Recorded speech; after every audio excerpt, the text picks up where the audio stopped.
The Ravens going to Cleveland yesterday. According to John Harbaugh, you can't win them all and lose to the Browns 29-24.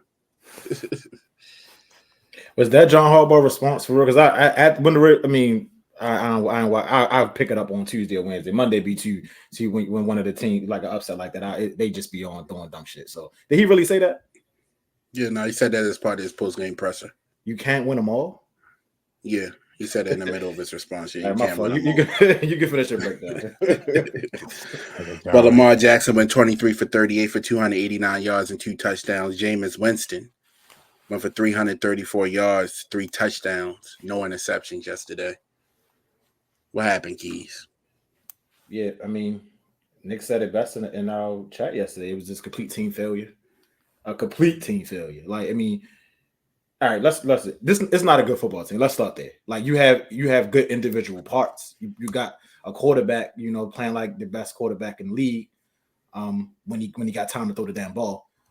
You got Derrick Henry running the ball like the rest when the line can give him a little bit of, or when he not putting him in a wildcat. You got Kyle Hamilton. Probably going to be the best safety in the game soon. I mean, maybe he can get on the jug machine. I don't know, but we ain't gonna kill him too much for that. But as I said, so it's like you said, it's a complete team failure, man. So I'll go through the different phases. Let's start on offense. Don't talk to me no more ever again. Don't say nothing to me about Rashad Bateman. He's a bum. Let's get there. He can have a good 2-week stretch, maybe 4 catches, 50 yards, 60 yards, a tug here and there, whatever. But what he showed yesterday, dropping the ball, 2 balls. That don't get it twisted. It wasn't just the one. He dropped 2 balls yesterday. That's more of him than the other than him scoring. That's who he is. Him dropping that. Lamar made a great play. I guess he's pointing to the sun, getting balls caught in the sun or whatever. That's more of who Rashad Bateman is. He's a bum. Let's get that. He's a wasted first round draft pick. So that's that. Then you have Nelson Aguilar dropping catches. Like, this is literally, I was having deja vu of Pittsburgh last year.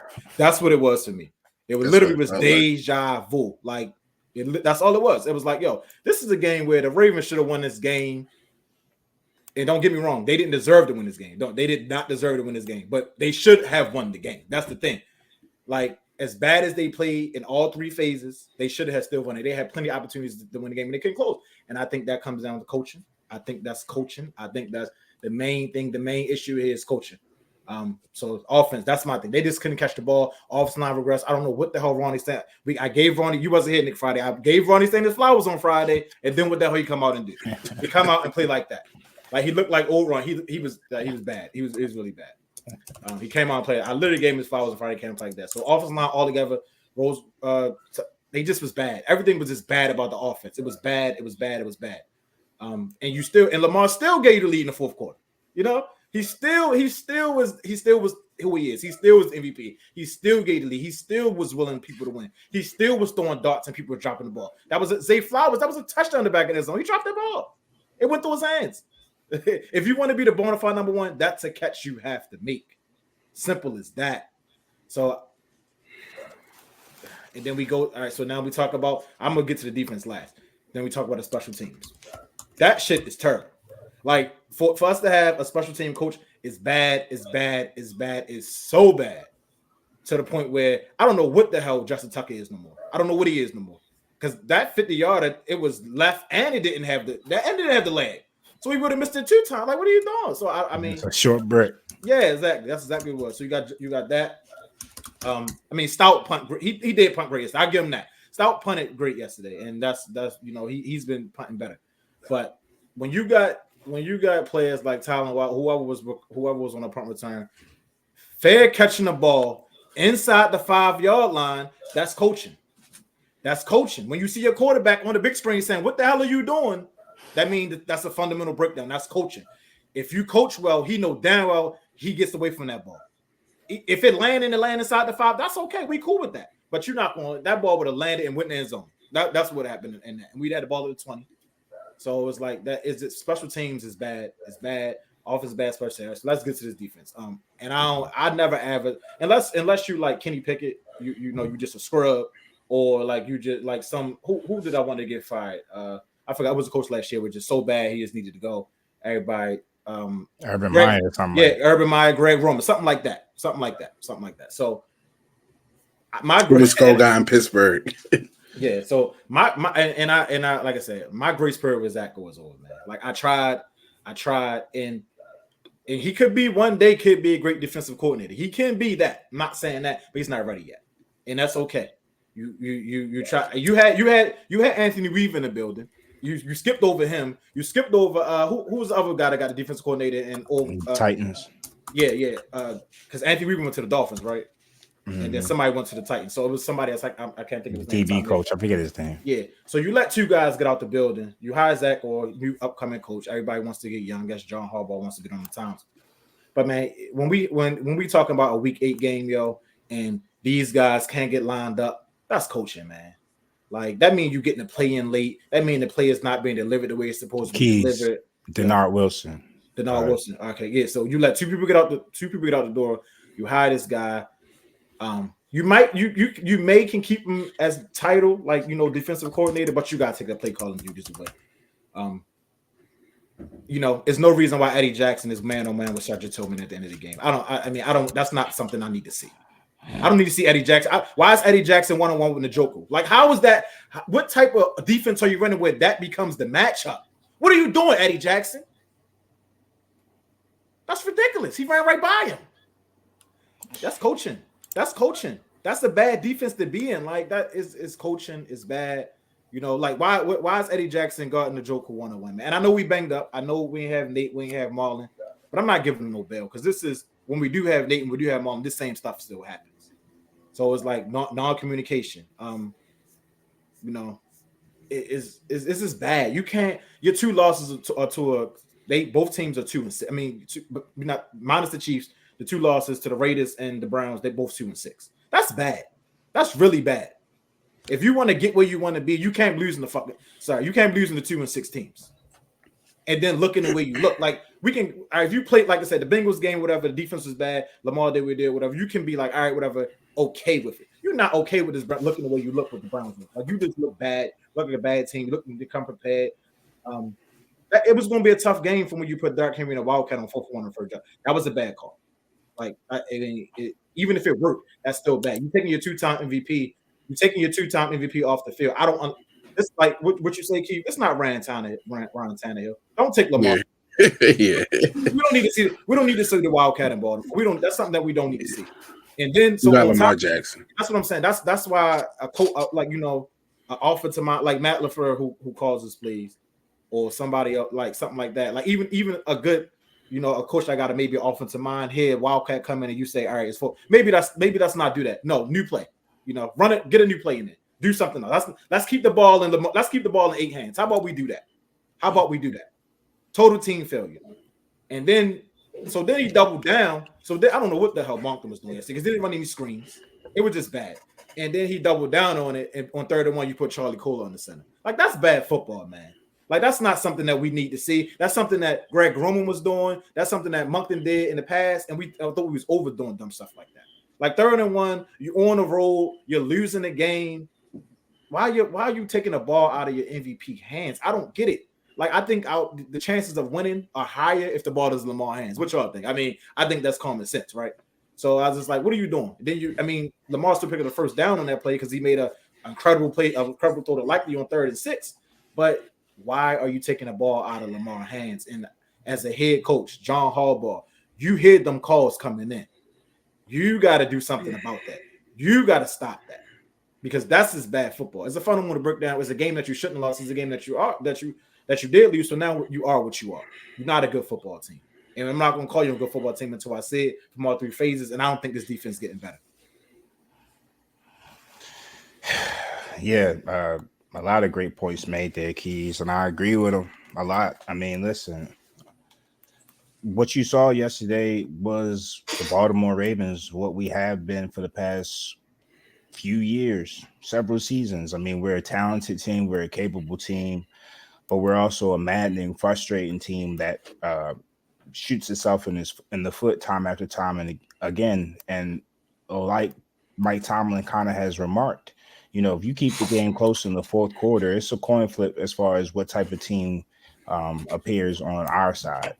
I feel like Lamar does his part in all of these type of matchups, but football is a quintessential team game. Lamar can only do this so much.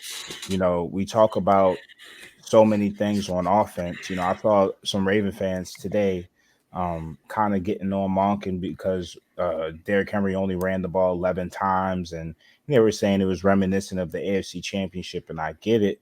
And I agree. It was reminiscent of the AFC Championship. This is why we talk about having weapons, right? So in a situation where we're trailing and time is not on our side as far as having to come back or needing time to put points on the board. To your point, Nick, the Browns only give up 67 rushing yards a game. So, I mean, that's good. They're a good rush defense. So why would you keep trying to do that? Well, listen, I mean, they talked about his 6.6 yards per carry. He had 73 rush yards. He had a long of 39. So, the rest of the rush yards was what, 34 rush yards. So 10 rush yards, 34 yards, 3.4 yards a carry. Mm-hmm. I saw a lot of early down attempts. The fact of the matter is he was getting stuffed a lot. Yes. And it was leaving us in long distance second downs. And that's something that, if you're an offensive coordinator or offense in general, you would tend not to want to be, and you want to kind of chip away on first and second down. So it's third and short, and try to prevent third and long with this type of offensive line on the road. You don't want 3rd and 7 on the road. And again, a lot of people, we beat the Bucks and people want to do cartwheels and act like we won a Super Bowl, but that offensive line isn't cured.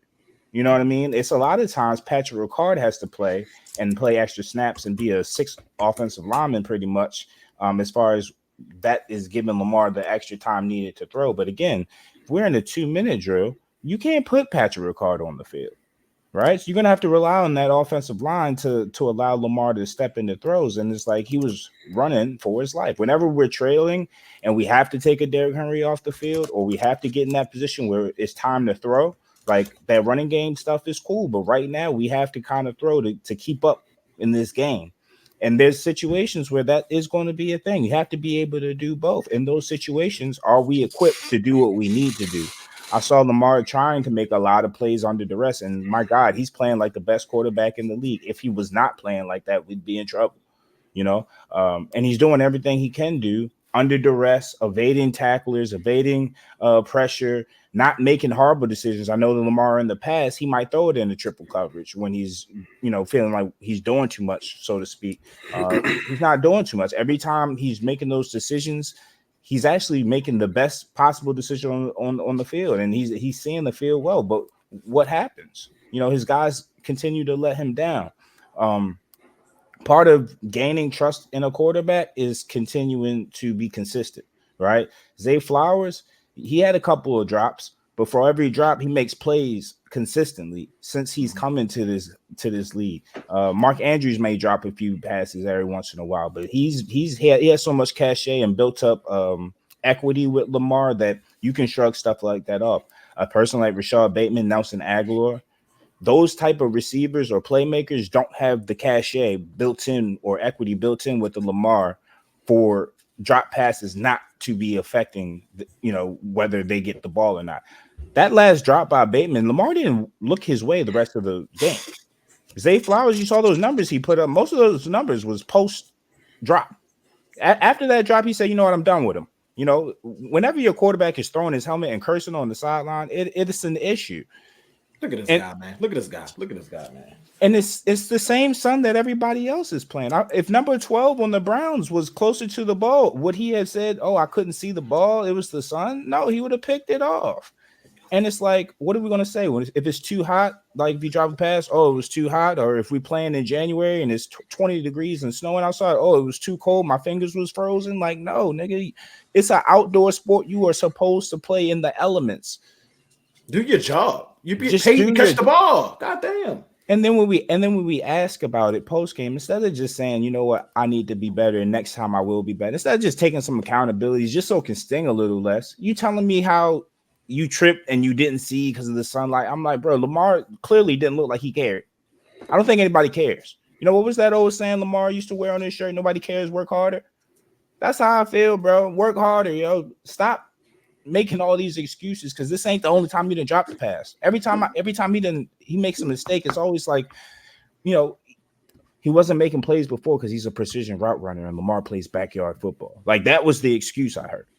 You know what I mean? Like it's always something with Joe, and it's growing tiring because my thing is, if we're going to be a team that on defense gives up, you know, the amount of points that we give, the amount of yards that we give, having the league's worst pass defense, I don't think we're one player away from seeing this through or seeing a change on defense. And when I say one player, I'm talking about a realistic player. Clearly, if we got our hands on TJ Watt or Nick Bosa or one of those game-changing type of players, yeah, it will probably have an effect on our defense, but we're not going to get one of those. So teams aren't just dangling those type of pass rushes around. Like, and even corners, too. You got to pay for that.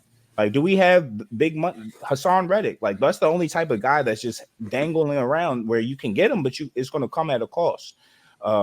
You know, so I don't think we're one player away on defense. Why not just lean into offense a little bit more? I would be cool with getting a guard or something like that, like an above average type of guy to where we know that we can show up some of those offensive line issues. So we're not so reliant on a Patrick Ricard. We saw Patrick Ricard play 11% of the snaps yesterday.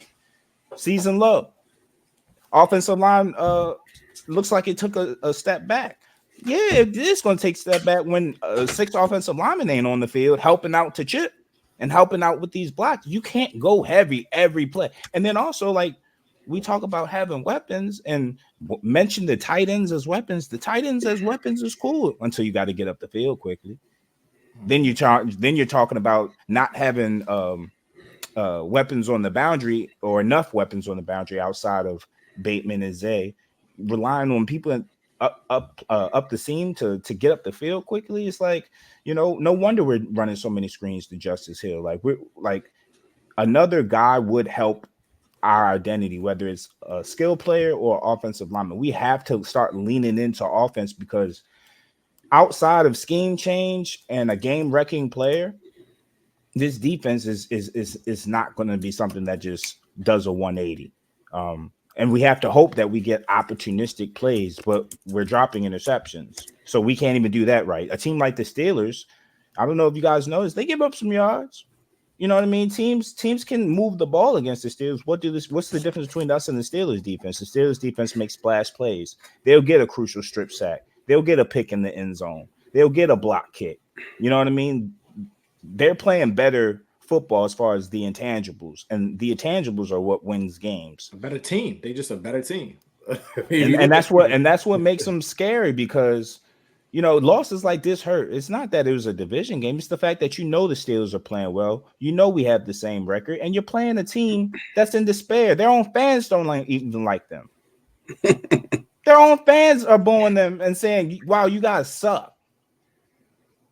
Cheering for their own. Like, maybe let Jameis Winston go 344 and 3 touchdowns, man. Like, fire your offensive coordinator. Let's get this on. Like, let's do something. Like, something drastic got to happen here. Like, you can't just be giving. You can't let Jameis Winston come in and look like goddamn Joe Montana. He ain't played football in 2 years. Like, stop playing, man. Yo, Key. So mentioning that the Browns came into the game with the 32nd overall offense, 30th pass offense, 29th in points per game, and 32nd in third down offense. Yesterday, they finished with 400 yards of net offense, 321 yards in the air, 29 points. Their first game over 20 in 8 games, and it was 8 for 15 on third down. Keith, Eddie Jackson coverage stats: 6 for 10, 79 yards, 2 touchdowns, dropped interceptions. Jalen Armour-Davis, who people told me was solid, I've never seen it, and I'll be watching football. 6 out of 7, 76 yards and a touchdown given up. Brandon Stevens, 3 out of 4, 58 yards, Mr. Trail position. Kyle Hamilton, 5 for 8, 57 yards, a pass breakup and a drop interception. Kyle Hamilton, you make too many plays. I ain't even gonna criticize you. Yeah, I can't criticize Kyle. That's why I said what I said. I can't criticize Kyle. Roquan, 4 out of 4, we can 37 yards. That nigga.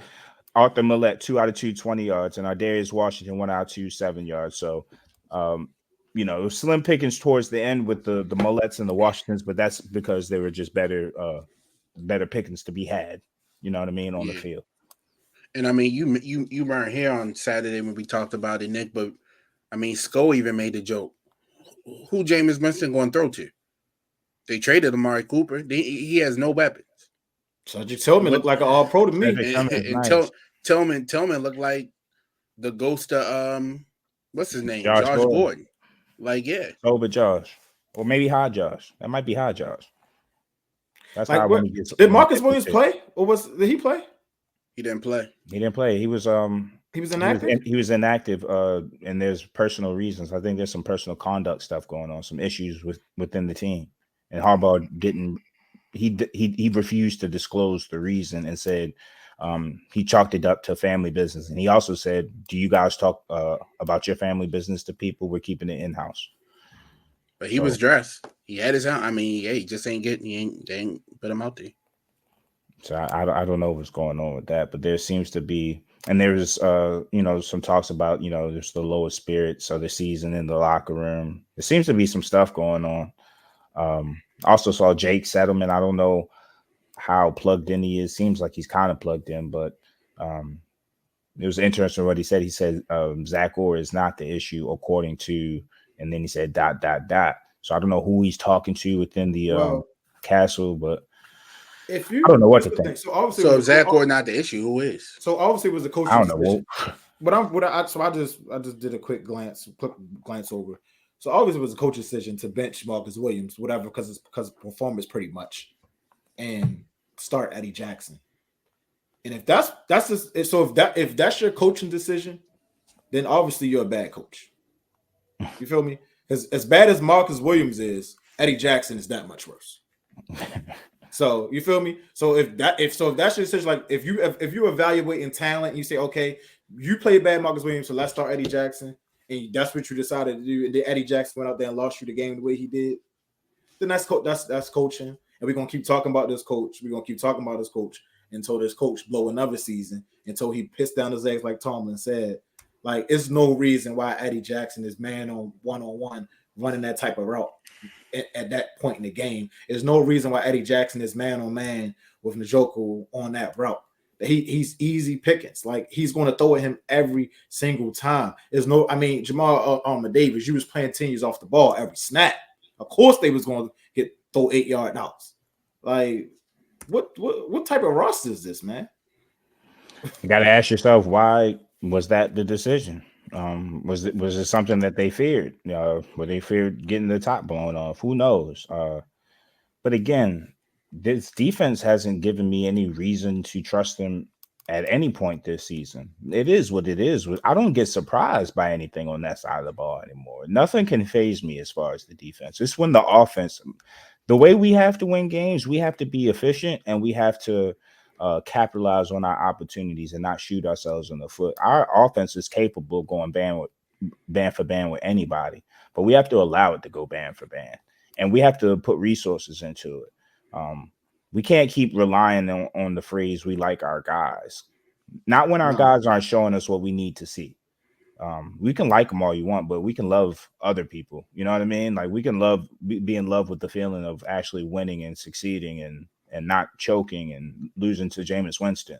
You have Jameis Winston out there, like, being a redemption story on us. Like, that's crazy. Like, yo, I honestly don't understand how in a game of that type of magnitude, and I get it, it's a road game, it's a division game, but we all watch that game. It's never a point in the game where you're like, yeah, the Browns are just the better team.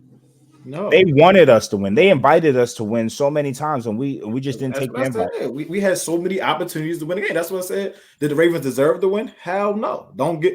They did not deserve to win the game. They didn't look like a 5-2 team that had won 5 games in a row, went there to play. They were not prepared to play. But should they have won? Yeah. I mean, Kyle Hamilton dropped the game. I mean, that was the game, literally. He catch that, game over. So, but at the end of the day, Kyle got us going, sack, fumble. How can you be upset about it? He's the only person out there making plays. And the other person making plays is hurt. Because Roquan ain't making no damn plays. Your $100 million linebacker not making no damn plays. Brandon Stevens, I don't know what the hell. I don't know how you get on the backside, no Diddy, every single time. Why are you trailing every single play? Like, I think they so afraid to get beat deep that they just play off the ball. I've never seen such non-aggressive cornerbacks, dog. I've never seen it. What type of scheme are you running? I do wonder, is Zach Orr trying to mimic what Mike McDonald did? Rex always say coaching out another man playbook. Or is he trying to do what he thinks is supposed to be done and it's just not working? I'm very curious as to what that looks like and how much John Harbaugh has input in it as well, because we've seen John kind of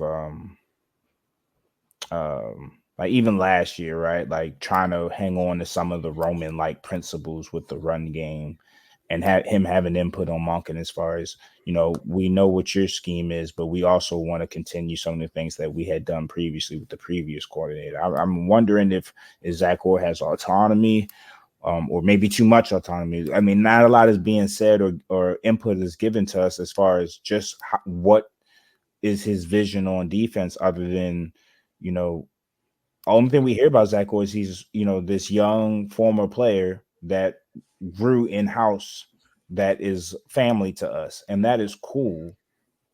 But it's also a results-based business. And we got to be fair. If this was anybody else, we'd be killing them. And I can't just sit here and just act like he ain't trash right now. Like this.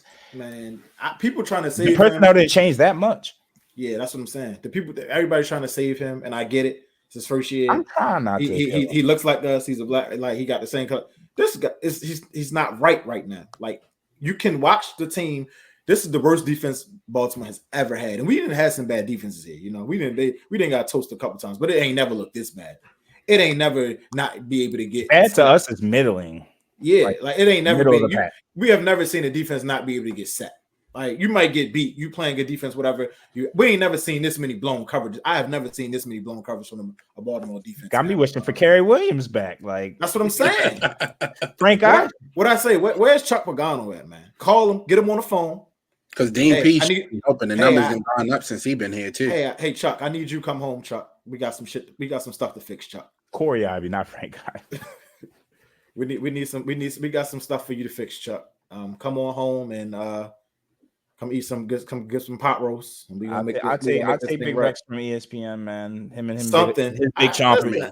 At this point, you got to do something. We need some aggression. You about to identity. The defense is gonna blow the defense is gonna blow the season because it's like the Browns wasn't even really doing anything, man, and they still was going up and down the field. They was just somebody coming off the ball and running out routes. They wasn't doing anything. Jameis was playing pitch and catch, and I'm about to give Jameis a compliment. If we're going to let Jameis play a pitch and catch football game, that is exactly what he is fully capable of doing. Yeah, he was killing that zone. What I say? I said this guy's a 10-year vet. You can't play his own defense against Jameis. What are you doing? What are you doing? He actually arm talent wise, he's one of the more talented quarterbacks in the NFL.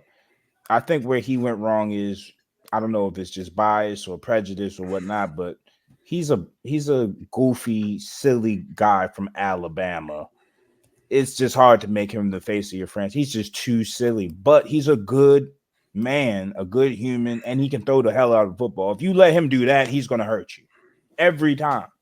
That's not Deshaun Watson back there, okay? And the way in which we allowed him, we propped him up too in his first start. He didn't even look rusty. Yeah, 2 years off the bench, you coming like that. So that's what I'm saying. Like and that's what I'm saying about John Harbaugh not being the coach for the job. Because at this point in time, if your aspirations are to win a Super Bowl, then heads got to roll after a performance like that. Heads got to start rolling. You got to start saying, all right. And you got to be upfront, which in your press conference, like we making some changes, or if this don't get right, we're going to start making some changes because this is not the type of defense that we're used to in Baltimore. And at this now, you're losing games. Like your quarterback gave you the lead in the fourth quarter. Why aren't you winning that game if you're trying to be a Super Bowl team? And if you can't do it, find somebody that can do it. And special teams was horrible. You talked about the returns. It was a new returner back there, and my thing is that if John Harbaugh is supposed to be the general of that unit as far as the overseer, of course we have a special teams coach, but he should be like the special teams guru on the team. You know what I mean? He should be the guy that if he sees issues, he should be able to step in, because he's not like he can see issues on defense and step in like a Mike Tomlin, or see issues like on offense and step in like Andy Reid. I'm expecting him to hold the special teams down. It seems like we progressively have gotten worse in that area. And we're just not playing good complementary football.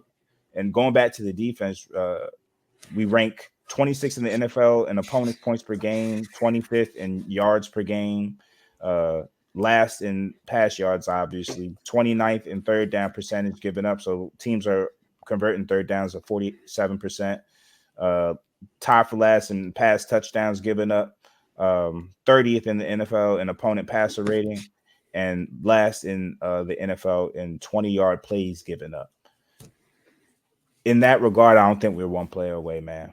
So we can trade for whoever. I don't think that player that can change this defense is available. So we either have to make a hard decision and bring in somebody who's familiar with our culture, maybe a former Ravens defensive coordinator of some sort, and maybe that can be like an in-season, mid-season type of deal. Or we're going to have to just go all in with the offense, which is kind of my preferred route, because I know my offense can score 30 plus. And I know we can do it consistently in any situation if we just give it a little bit more juice in certain areas. If we can just get the issue in the red zone yesterday is we didn't have a tall receiver. Yeah, I agree with you, but it's like we kept trying to throw these guys that Jameis Winston go off. These guys that Jameis Winston go off, Nick. Like, imagine if you playing Josh Allen and Pat Mahomes. Like, what the hell is this? Like, you're not beating them. Like, that's what I'm saying. Like, yo, you have to outscore them, please. We got to outscore them. I mean, where is Darrell Reeves coming from? You know what I mean? Like, you mentioned that, Nick. Who out there offensively that we could bring in? Because the trade deadline is what, next week, the 5th? Boy, who knows? But the thing Deontay Johnson, man, go get him. He's another smaller receiver. He's a guy, but he's another. You want somebody that okay. I would take a Cortland Sutton, but my thing is on offense. I don't think you even have to bring in the stud, like a stud. I'm talking about just a vet that fits a profile that's talented, that's cost effective too. And I'm also open to offensive line help. If we could bring in a guy that's above average, that can just be somebody that can give us some stability for the rest of the season, allow us to kind of mix and match better on the O-line and provide some assistance there, and Lamar can get some more protection. I feel good. It was a colossal misstep, and really it's going to look bad to not sign Kevin Zeitler back, though. I was thinking about Zeitler when I was saying that veteran. There's no reason why they shouldn't have just gave him that money. That's over-evaluating what you have, and I think they're doing that at a lot of positions, and including wide receiver. And that's the problem when you're next door with the GM, right? So everybody's eating the cookies, right? They believe that EDC drafts the players, so they believe in EDC because EDC drafted. And as far as John Harbaugh's program, they believe that we're actually doing the great job of developing these players. Outside of first round picks and a few, maybe like 2 or 3, 4 mid round picks, we have not done a great job in the draft of either selecting talent or developing talent. We don't have no real stars but Lamar. Outside of those first round picks, you're going to be hard pressed to name more than 4 or 5 players that we have developed over the 4 or 5 years. I mean, Matabuki, right? Travis Jones, Kyle's first rounder. Are you talking about in the late rounds? Middle rounds to late, even the second round down. Isaiah Likely, the Malik Harrisons. I mean, all of dud. Yeah. I just named 3. Jordan Stout. We were talking about a punter. Where was Lindenbaum drafted? First round. Yeah. I can't say Filet. Ben Cleveland. Justice Hill, maybe. I'm grasping at straws now.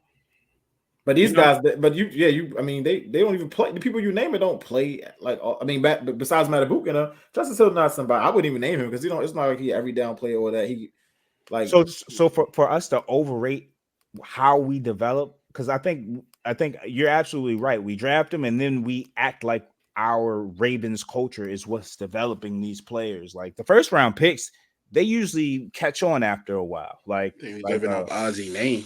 Like Kyle Hamilton, he started slow, but he's Kyle Hamilton. He was kind of probably destined for that, being that he had that top 10 pick pedigree. You know what I mean? Linderbaum, he was viewed as a generational, you know what I mean? Zay Flowers, there was no blemishes on him other than he was small. Like, these guys were supposed to be who they were. What about the other guys? And no, we should not be letting go of vets because we trust in our player development. Our player development is not good. Ben Cleveland, to Key's point, was a Harbaugh pick, and he still hasn't been able to, the coach is blocked the kick to win. He blocked the kick though. He blocked the kick though. Harbaugh was happy about that. Oh, he actually that's the type of shit. That's what we hanging our laurels on now. That my pick blocked the kick, so I'm happy. And my career is made.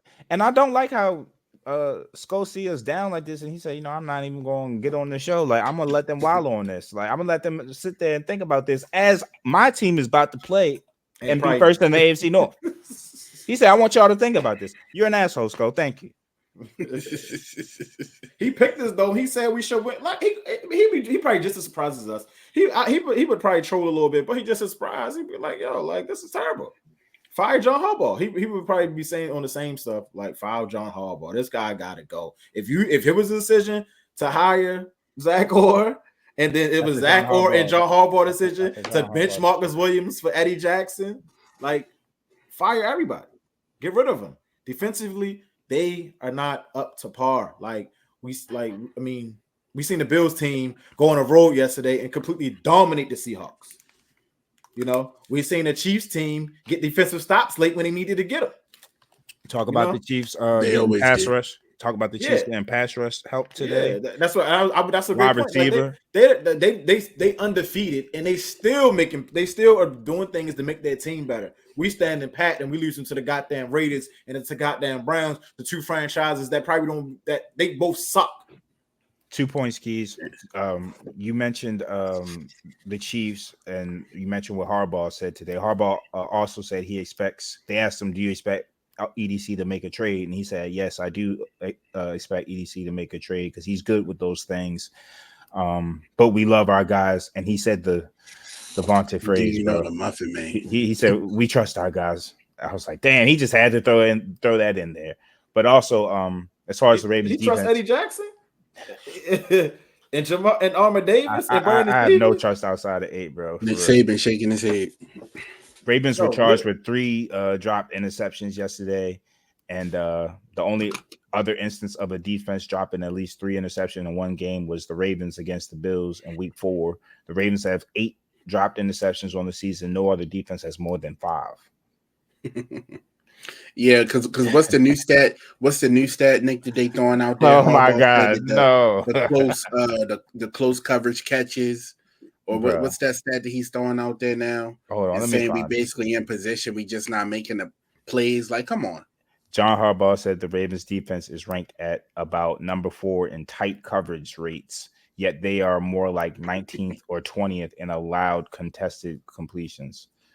I'm like, get this guy out of here, man. Get that nerd ass shit out of here, bro. You either can cover or you can't. You either gonna allow a catch or you're not. This is a bad football team. You talk about a defense. I mean, Roquan Smith got a $23.7 million cap number next year. The 2 years after that, his cap number's at 28.7. So I mean, you got all this money. You got all this money invested in the defense, and if we were cheap and young on defense, look like the Gilman defense on Friday. I wouldn't say a word. If we were cheap and young, but we're not either of those things. Like, we have a worse pass defense than the Panthers. How? They made Bo Nix. Bo Nix actually, he's been hooping, but they made Bo Nix like John Elway. They coming in town. I was gonna ask you, Keith, what's our schedule coming up like? Because I know it's tough. It's Denver Sunday, then it's Cincinnati on Thursday. And then Pittsburgh. And then Pittsburgh the following. That's Houston after that? No, Houston is Christmas Day. It's the Chargers after that, if I'm not mistaken. But I'll pull up and verify. No, you're right. Houston is Christmas. Yeah, it's Broncos, Bengals, Steelers, Chargers, Eagles. Bro, a game versus Jameis Winston. When you look at that upcoming schedule, a cheap division game you can steal on the road versus Jameis Winston, you got to win that game, man. Yeah, you got to be 7-3 going in the pit now. Like, you can't be going in the pit 6-4. Not with the way they playing and what their foreseeable schedule looks like. Can't be going at 6-4. I mean, it's like you said, the defense not going to get better. Zach Orr's going to be out there with that dumbass hat on, calling plays next week, and then the plaid hat. Like, take off that stupid hat. Like go in the booth or something. If it's not working down, go in the booth and call the defensive plays. Like, do something else. Like, because you noticed that hat too, didn't you? That's it. Oh man, it's all bad, Joe. But listen, man. I mean, it's halfway point of the season, pretty much. Everything we want is still in front of us. Trade deadline is still in front of us. Yeah, we gotta make some moves, man. We got our opportunity. We just gotta be honest with the situation and attack these moments. Because once the trade deadline passes, what we got is what we have, and we gotta hunker down. Yeah, you need a pass rusher. They said opposing QBs are getting an average of 3.96 seconds to throw on 3rd and long against the Ravens this season. That's the worst mark for any team in the past decade, and almost a half second slower than a runner-up at 3.5. So, like, you can go to Tennessee and bring Clowney back. You didn't trade him. You let him go and free. You can trade for Clowney back. We believe in our guys. Ojabo is coming back from injury. They said Owe is what do they say? Pressures. Pressures is the new separation. Like, you got pressures on defense, separation on offense. Are you getting sacks or are you catching the football? I don't want to hear about the goddamn pressures. In hindsight, always 2020, but you still got to look at the fact you took a Ojabo off an Achilles with what was on the board at that time. He was a healthy scratch yesterday. I don't care about the Michigan pipeline or not. Like, yeah, we need pass rush help. And he was a healthy scratch. They say, yo, you healthy? Bet. But sit your ass down. It's rough on defense, man. It's real rough there. I mean, like I said, you can still keep the name defensive coordinator, but you got to take them play. Somebody else got to call defensive plays now. It can't be all scheme, too. We need, I guess we've been saying this for a decade, probably since Terrell Suggs. But we need a guy that can win on his own. The thing about when you watched the 49ers last night and they kept keying in on Nick Bosa getting consistent pressure, that's not scheme. I think the scheme is built off of Nick Bosa and what he's able to do repeatedly. Same with TJ Watt. Like, you fill in the gaps around that. TJ Watt's going to win.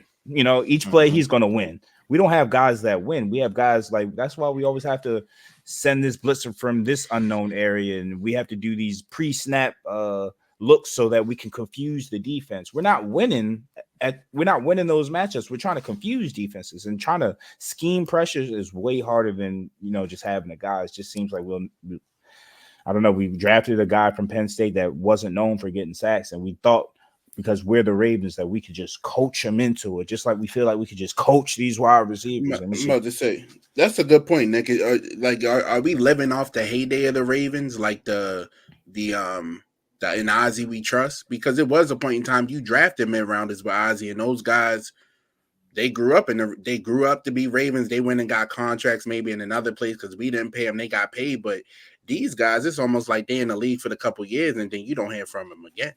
Is this a EDC? Well, no, the funny part is, or it's partly that, and it's also over the years, maybe over these last 2 decades or so, a lot of good coaches have been on our team that have made John look good, and a lot of good coaches have gone on to different situations. And this is not just recent history. This is years past. So the Rex Ryans of the worlds and the Paganos, and you can go on down the list. You know what I mean? And those type of guys help develop players, right? Like Ozzie was drafting them, and I think Ozzie had a better foresight of mid-round guys because we were always known for bringing in the undrafted guy who becomes a Pro Bowler or the mid-round guy that becomes Paul a Pro Kruger, Bowler. that type player, yeah. Yeah, we were always known for that. So it was partly drafting and scouting with under Ozzie that's different now. And also when they got into the Ravens culture, so to speak, we had the coaches around them that knew what they were doing and were teaching them different things.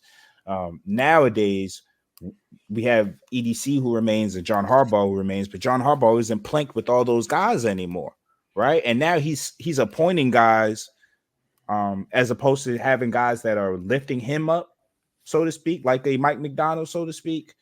You know, I think he's trying to tutor or have a protege type deal in Zach Orr, and it's like you need guys better than you, John, because you're not that guy. Am I making sense? Mm-hmm. No, I make a ton of sense. I mean, I think it's why he don't always bring in that hot name at coordinator, because he don't need to shining John. You can't be bigger than the program.